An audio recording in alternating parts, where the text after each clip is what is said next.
Hello everybody, this is Chevalier of Chevalier Life, and this is a special collaboration of Conversations with Chevalier with my brother, Bryson of Kingpin. Everybody knows the Kingpin. With us we have today Miss Michelle Murkison. Does she need an introduction? And the man all the way down there to my left does not need one. He is a pillar in the cigar community, and I'm blessed to call him my friend. Lucky for me, I'm amongst friends. I got my guy, Mr. Anu Aman Ra. Y'all know him as the Sartorial Tobacconist.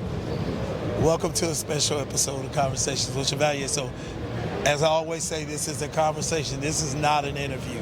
But I wanted to talk to three of my favorite people about their journey within the cigar culture. So I'm gonna start with you, bro. How did you get started? I got my start by smoking, right? So, went to a lounge, sat in the lounge, didn't know a damn thing about cigars. Walked in, didn't nobody say nothing to me, which I thought was weird, but I walked in, my first cigar was a Gurkha Legends. Like I said, didn't know anything about cigars, but I wanted to smoke a cigar because I've tried smoking other things. Cigarettes never did anything for me. I don't like the taste. Left-handed cigarettes never did anything for me. Just had a lot of things going on. And then hookah, I thought was too feminine. So that's just my personality. That's who I am. And when I got a cigar, man, it just felt right. Yeah. It felt right. And I didn't start really learning the notes and flavors of tobacco until I got real serious with other tobacconists and understanding the different notes about 3 or 4 years ago. So my first start into the cigar industry was like 2014, just being a consumer. And then now that I have companies, right? I'm a roofer by trade, so that's why we have Boss Talks on the rooftop. It was actually a way to remarket and continue the brand for Fowler Roofing Pros. And it's just us having conversations over the leaf. Right? So I took my passion of what I love to do and started just connecting with other people that love to do it and talk about their lanes, talk about their walks of life. And that's really what birthed Kingpin Luxury and really got us into the cigar industry.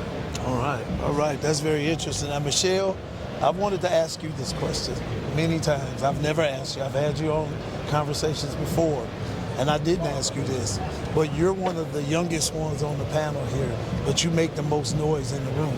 You know what I'm saying? And I don't think that I'm wrong for saying that. How did you start, Michelle?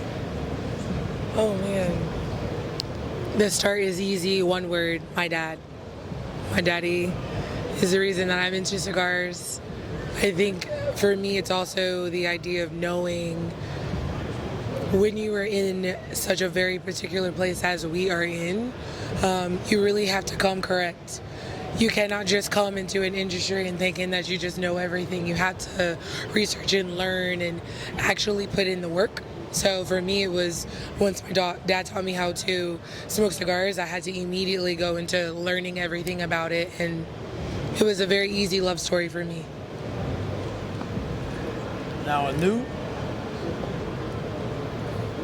as I said at the beginning, and I'm gonna try not to be funny. Okay. You don't need much of an introduction, really. Well. You know, I've been blessed to know you 3 years now, man. Mm-hmm. You guys have been pouring into me. All four of you guys have been pouring into me, and I appreciate you so much. How did you get your start? And I want to hear about the Dallas start too. How did you get your start in the cigar culture? Oh, for sure. Popping everybody, you know what I'm saying? Big Chief, you know what I mean? Family has been growing the crop, and for over this the 140th year, so 5th generation, you know what I'm saying, tobacco farmer. Fell in love with it organically for myself about 15 years ago, where I found my own way. So of course, you know, as far as retail side, working into a lounge, my very first shop, I got a chance to work for Mr. Tim Davidson at D&B Cigar Corner, home of the big dogs, which was a beautiful experience for me. I fell in love with service. The service component was a big deal, and I really went, okay. We can really do this, and this is how it operates. It's surrounded around service. Got me a chance to meet a lot of people. At the time, I think I was about some 35 now, so 24 or so when I got a chance to like get involved in the serving of people, not necessarily the plant or the agronomy side of things, but actually serving people and seeing the end use and the patron dealing with the brands, and that meant a big deal to me. And I felt like it was a void, not only just black makers who make craft brands, but people that's just representing service in the way, in hospitality, in the way that a lot of us know in our culture, saying what we call good old Southern hospitality. So I got Mr. Davidson being from Moss Point, Mississippi, it gave me an opportunity at that time, which was transformational for me, because the whole shop felt like being home in Mississippi, family-oriented environment. It gave me a lot of chance to like cultivate the service component. The tobacco knowledge was like there for me since I got a chance to know in different components, getting a chance to learn and be a student of the family's work and business, but really learn how to kind of piece that all together via service is probably the most impactful thing. But professionally, because a lot of people, before I would consider myself a professional, I feel like that time at D&B was the time to was to be a apprentice, to learn. And it's probably been like my thing. I constantly talk about that, people paying their dues, not necessarily paying their dues to people or institutions, but paying the dues to themselves, to say, hey, I spent an ample amount of time picking a niche in the space that I love, or you find passion in, become a expert, at least if not an expert, proficient, and then constantly trying to refine that against, with your peers and people that, you aspire to be around. And I've known Michelle like almost 10 years, and we've got a chance to like grow in this space, and she has a niche in the expertise, and then I have a niche in the expertise, and we get a chance to refine it. I guess the old iron sharpens iron, and constantly being in a stage of refinement. And after this long in the space, I just now consider myself a professional. So, and I try to approach this whole thing very without ego. A lot of it's really big for me, without ego. I know a lot of people celebrate me on my platform and what I've done and who I'm around, and for sure I do a lot of cool shit. You know what I'm saying? I do a lot of cool shit. You know what I'm saying? I'm probably one of the coolest people to ever live, and when I'm gone, it'll be a frost draft in my absence. You know what I'm saying? But that's neither here nor there. But I feel like, every day and these opportunities to kind of be with y'all, be around other people working, you getting a chance to see like the certain skills like Kingpin and the media component and his interview style. I watched a lot of his work. There's something to learn there, something to learn there, even in my capacity, which is probably one of those things that how did I get into it? I'm still getting into it. Every day is I'm still getting into it. It's like, okay, this PCA was this and the last. A new face showed up, bring something new to the table, a breath of fresh energy. Michelle last year isn't the same Michelle this year. She's acquired some more information. She's experienced some more things, and those vantage points are shape the industry. And right now we can see just how vast PCA has changed, and in different trade shows, cigar weeks and stuff. And I think I'm still learning. I'm definitely still a student. I know what I do well, but I'm still learning. I know that's right. I tell you what, I want to put something to you guys. I know we don't have a lot of time, but I wanted to cover this. We got 3 black people right here that are part of the cigar culture. And you mentioned something that's very key. It's all about the people. Mm-hmm. What I want to ask you guys, what do you feel it's like for us in this space? Is this the perfect space for us? Does the cigar culture have a long way to go as it relates to recognizing the black dollar, the black community in the cigar culture? And you guys know I'm gonna go there. I know we don't have a long time. Let me go first. Yeah. I will say this. It is literally the thing that we must do is to stay in our own lane. Each one of us plays a part in our own lane, and that's where we should be. Our main focus should be that we recognize where we come from and who we are, but make no mistake that we create lanes for ourselves. I know that sounds crazy because, of course, us being black and in the industry is indeed very important. Do not want to take away from that, but I think it is also very key for us to stay in our own lanes.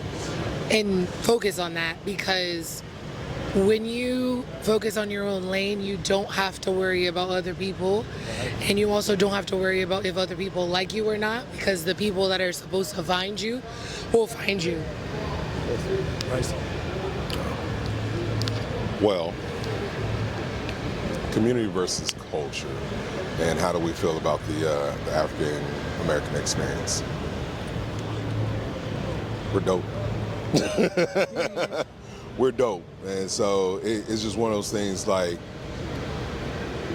I don't know anything else that I would rather be than a black man right now, and I love the fact that Michelle is over there, being a black woman, representing us well in our space and in our community, and like us as brothers, because she's always got our back when it comes to this space and this community. Sure.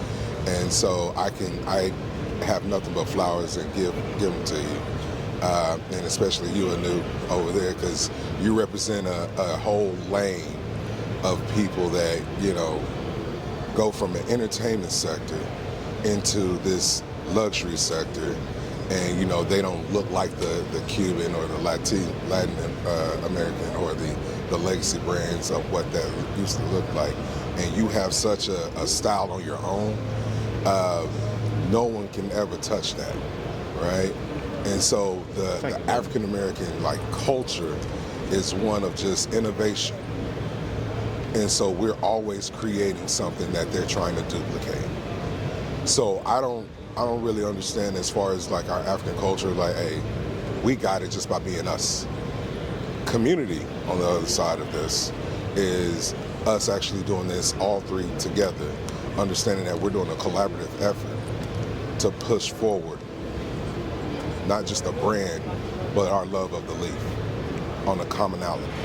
So for me, I'm always going to champion community, because the culture is already what you see.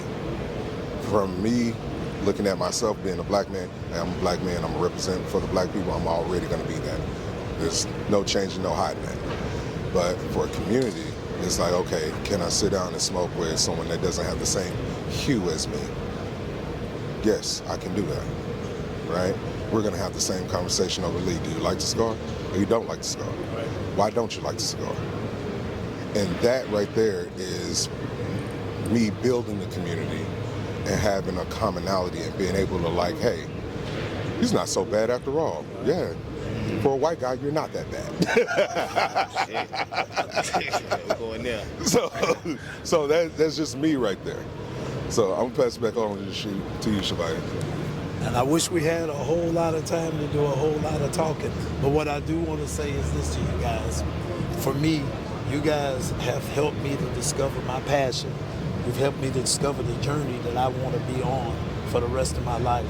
There's something very special about this community that we're all a part of. And us as a community are the foundation of this culture that we love, which is the cigar culture. Anu, I thank you for your time, man. I thank you for all of your I shouldn't wisdom. let me say nothing either. I'm gonna cut them. I'm glad y'all probably heard it out. It probably need to be said. Okay. The cameraman got cut it out. He said, "Woo!" I'm trying to get it in there too. Woo. Michelle, Okay. you know how much I love you. I love both of you guys and Kingpin.